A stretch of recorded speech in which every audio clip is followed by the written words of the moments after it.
9471170773. അപ്പോൾ കൂട്ടുകാരിലേക്ക് പെട്ടെന്ന് വിളിക്കുക. അതുപോലെ തന്നെ ഇന്ന് SMS ആണ്. എല്ലാവരും SMS അയക്കാം. നമ്മുടെ ഫസ്റ്റ് കോളർ ലൈനിലുണ്ട്. ആരെന്ന് നോക്കാം. Hello, good evening, welcome to just for kids. ഞാൻ സംസാരിക്കുന്നത് ദേവു, ഞാൻ വാകത്താനത്ത് നിന്ന് ശ്രീലക്ഷ്മി ചേച്ചി. സുഖാണ്. അവിടെ എന്തൊക്കെയുണ്ട് വിശേഷം?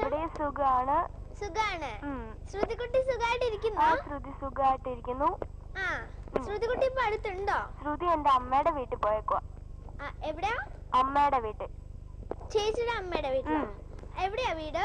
അത് കാടമുറി എന്ന് പറയും. ചേച്ചിയുടെ ഗ്രാൻഡ് മദറിന്റെ വീട്ടിലല്ലേ? അതെ. ഓക്കെ. അപ്പൊ അവിടെ ആരൊക്കെയുണ്ട്? അവിടെ എന്റെ അപ്പൂപ്പനും അമ്മൂമ്മയും ഉള്ളു മാത്രം. ഓക്കെ. അപ്പൊ ചേച്ചി എന്ത് പറ്റി പോവാത്ത? എനിക്കിന്ന് ഒരു എക്സാം ഉണ്ടായിരുന്നു, സുകുമ ഹിന്ദിയുടെ. അപ്പം പോവാൻ പറ്റിയില്ല. ഹിന്ദി ആയിരുന്നോ? അതെ. ഈസി ആയിരുന്നോ?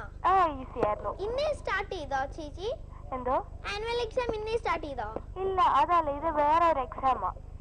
ഏത് എക്സാം? PCM എക്സാം എന്നൊക്കെ പറയത്തില്ലേ? PCM. അതുപോലെ ഒരു എക്സാമാ. PCM ആണല്ലേ? PCM പോലത്തെ. അതിന് റാങ്ക്സ് എല്ലാം ഉണ്ട്? ഉണ്ടല്ലേ? ഫസ്റ്റ് ഫുൾ മാർക്ക് കിട്ടുന്നവർക്ക് മെഡൽ ഉണ്ടല്ലേ? അതെ. നമ്മുടെ ക്ലാസ്സിലും ഉണ്ടാകുന്നത്. ദേവു അതിലൊക്കെ പാർട്ടിസിപ്പേറ്റ് ചെയ്യുവോ? ഞാനോ?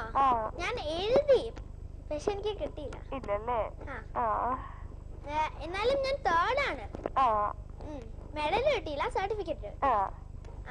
ശ്രീലക്ഷ്മി ചേച്ചി, എന്തോ ഏത് പാട്ടാ വേണ്ടേ? എനിക്ക് നസ്രാണിയിലെ പാട്ട്. ഓക്കെ. ഡെഡിക്കേഷൻ ദേവുന്, അലീന ചേച്ചിക്ക്, പിന്നെ ഫോൺ എടുത്ത അങ്കിളിന്, പിന്നെ എന്റെ അച്ഛനും അമ്മയ്ക്ക്, ശ്രുതിക്ക്, ടുട്ടുവിനും മോനുനും എല്ലാവർക്കും വേണ്ടി. ഓക്കെ. അപ്പൊ എല്ലാവർക്കും വേണ്ടി പാട്ട് വെച്ചിട്ടേ ചേച്ചി? ഓക്കെ. ഇനിയും വിളിക്കാം. Thank you for calling. Bye. അപ്പൊ കഴിഞ്ഞ കോൾ നമ്മുടെ സ്വന്തം ശ്രീലക്ഷ്മി ചേച്ചിയുടെ കോളായിരുന്നു. ഡെഡിക്കേഷൻ പറഞ്ഞത് എനിക്കും ഫോൺ എടുത്ത അങ്കിളിനും ശ്രുതിക്കുട്ടിക്കും ടുട്ടുവിനും മോനുവിനും ഗ്യാങ്ങിനും അമ്മയ്ക്കും അച്ഛനും എല്ലാവർക്കും വേണ്ടിയിട്ടാണ് പാട്ട് കാണാം. തിരിച്ചു തരാം.